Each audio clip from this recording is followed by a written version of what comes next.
Section 5.8 Hyperbolic Functions. After we learn the definition of exponential function, we can define a new class of function. The function hyperbolic sine function, sin of x, is defined to be e to the x subtract e to the negative x power divided by 2. And the hyperbolic cosine function, cos x, equals e to the x plus e to the negative x divided by 2. So notice the difference of sin and cos. It's just the sign difference in the numerator. These two are the basic hyperbolic functions, and from these two we can derive hyperbolic tangent function. Tang of x equals sin of x divided by cos of x. From now on, I'm going to refer the other hyperbolic function by calling it hyperbolic cosecant, hyperbolic secant, and hyperbolic tangent, because sometimes they're hard to pronounce. And these three hyperbolic functions is just 1 over the corresponding function that we have seen in trigonometric functions. Now, we will study the property of this function, and the first example, we need to find the derivative of the hyperbolic functions. And we can easily derive this. So let's take the derivative of sin of x by its definition. Okay, it equals the derivative of this expression. The constant 1/2 will remain. E to the x, when we take the derivative, is just e to the x.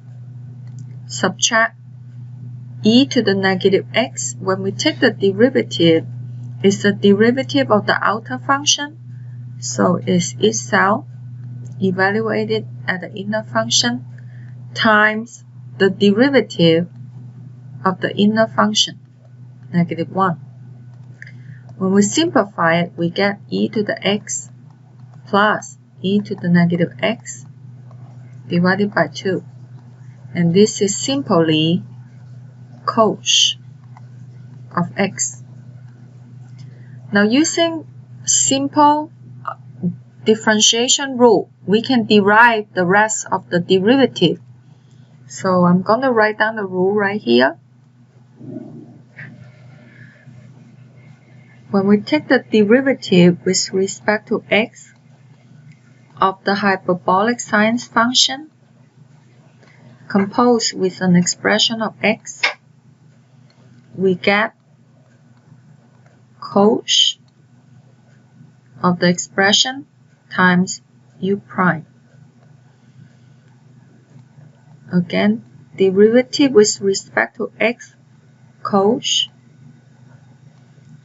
of u equals sin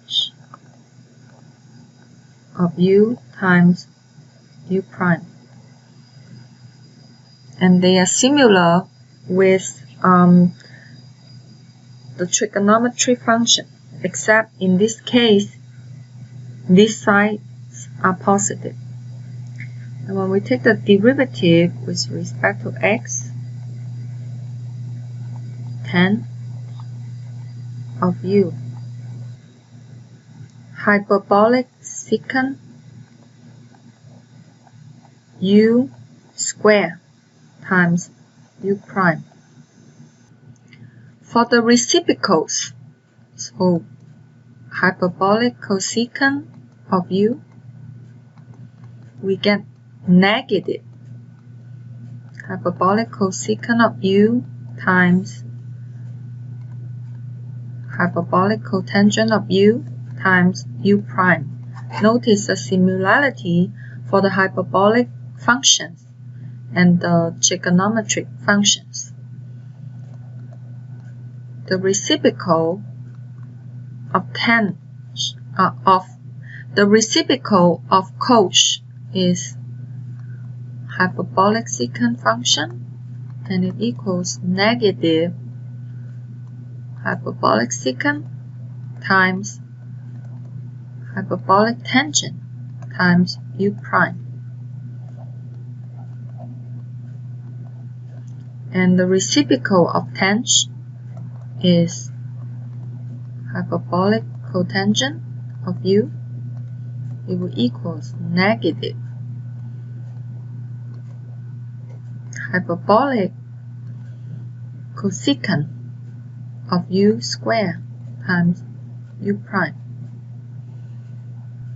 Once we derive the derivative, to find the integral is not that hard. So, for example, integral of sinh of u with respect to u equals, according to this formula, antiderivative of sinh is cos. So we get cos of u plus c. Similarly, antiderivative of cos of u is sinh of u, and so on. And similarly, we can list the rest of the integral according to the differentiation formulas above. Now in example number 3, we are going to take a look at how to apply the integral formulas that we derive in example number 2, or just simply in the integration table from the textbook. So we need to find the integral of cos 2x times sinh squared 2x dx. And by the look of this integrand, we notice we might need to do a u sub. And common u sub expression inside a parenthesis under the square root or in the denominator. Now in this case, we have u equal sinh of 2x. The reason is because it's sinh 2x quantity square up here. Then what is our du? You can take a look at the formula in example number 1. The derivative of sinh is cos of 2x. But because the inner function is 2x, we need to multiply by 2 from the chain rule. And don't forget the dx. That means cos 2x dx is half of du. So now we can apply the u sub. We have cos 2x dx. We can replace that by 1/2 du. And the sinh 2x, we can replace it by u, and it's u squared. And it's very easy to find the antiderivative of u squared. So it's just 1/2 times power rule, u to the 3rd power divided by 3 plus a constant c. And we simplify it to get 1/6 sinh cubed of 2x plus c as our answer. Next, we're going to study some property and application of the hyperbolic functions. Example number 4. Find the inverse function of f of x equal sinh of x. And if you plot this function, sinh of x, you will notice it's a one-to-one function. So it will have an inverse function. So how do we get this inverse function? Well, to find the inverse function, we need to write this as y equals sinh of x. The next step is to interchange x and y.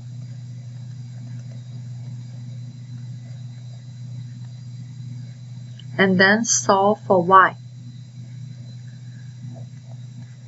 And we know the definition of the hyperbolic sine function is e to the input subtract e to the negative of the input divided by 2. Now we can simplify both sides. We get 2x equals e to the y power minus e to the negative y power. And our goal is to solve for y. For an expression like this, typically we will need to multiply both sides by e to the y power to get rid of negative exponent. So we get 2x times e to the y equals e to the y times e to the y. Subtract e to the negative y times e to the y. And this expression we will get, again we combine like terms, so we move everything to the right hand side. We subtract 2x times e to the y to both sides, so we get 0 on one side. And on this side we get e to the y power squared, because two of them are multiplying together. Subtract 2x times e to the y power. Subtract this expression right here. You add the exponent. Negative y plus y is 0. So e to the 0 power, you get 1. This expression might seem more complicated. However, that's not necessarily the case. If you recall from the quadratic equations, we can consider e to the y as a whole. So we just, let's say u squared minus 2x times u minus 1. And we can apply the quadratic formula. So this expression will equal negative b, so 2x, plus or minus square root of b squared, so it's 4x squared, minus 4 times a times c, all over 2a, and a in this case is 1. And then we can simplify. We get 2 and 2 cancel. We can factor out the 4 right here. And we can also determine the sign. E to the y power, e to any power must be positive. And if we take the negative sign, this expression will be negative, so it's impossible. So we know that we must take the plus sign. So we simplify to get x plus square root of x squared plus 1. So that is the expression for e to the y power. But again, our goal is to solve for y. In order to solve for y, we just need to take the natural log of both sides.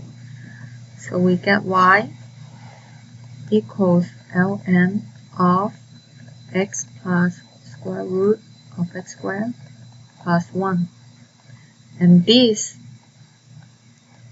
is the inverse hyperbolic sine function. And similarly, we can follow this procedure to find the inverse hyperbolic functions for cosh, tanh, and so on. So in example number 5, we will take a look at an application of inverse hyperbolic function. A person is holding a rope that is tied to a boat, as shown in this figure. As the person walks along the dock, the boat travels along a tractrix given by this equation. So again, this is just the name of the curve right here. So the equation is y equals constant a times inverse hyperbolic secant function at x over a minus square root of a squared minus x squared, where a is the length of the rope.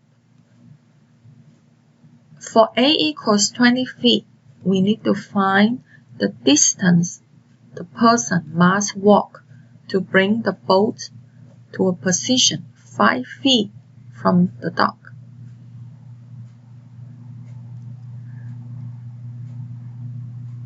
So we need to understand what we are looking for. We're looking for the distance the person must walk to bring the boat to a position 5 feet away from the dock. So originally, the boat is right here, and the length of the rope is this long. And the person will walk all the way down this path to bring the boat 5 feet away from the dock. So what we are looking for right here is the entire length right here, and we can call it y1. And since y1 is what we're looking for, we can look at the graph to see how we can find y1. From here to here, the distance is y. So y1 will equals y plus from here to there. The distance is also right here in this right triangle. This base is x. The hypotenuse is 20. So this expression is how long the green path is. So what we're looking for is y. And what is y? In our case, a equals 20. So plug in a equals 20. We get 20 times hyperbolic secant inverse of x divided by a. Subtract a, which is 20. Subtract x squared. Take the square root. And this expression is exactly that expression. So when we subtract and add them, we have 0 at the end. So this is what we're looking for. And how to find it? Well, just plug in the distance, 5 feet from the dock. So right here is 5 feet. X equals 5.